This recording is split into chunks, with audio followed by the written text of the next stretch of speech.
pasabais de la montaña, en la falda más alta se ilumina una vila majestuosa que recuerda la gloria d'aqueste.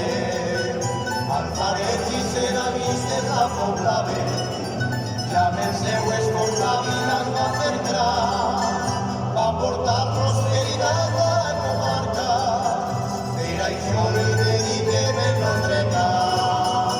Baix la reixa de la vila hi ha un tresor, un paisatge que m'arriba sempre al cor, unes hortes que donen vida al poble i que l'omplim de llum i de color. En el poble de l'Alcora trobaràs grans artistes, ceramistes i artesans, bona cuina, folklore i poesia, gent amable que t'enamorarà.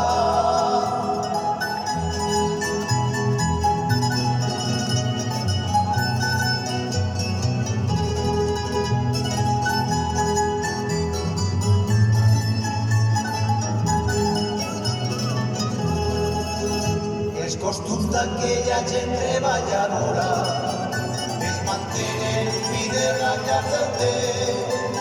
La cultura d'aquella gent antiga ha sabut mantenir vives els arrels.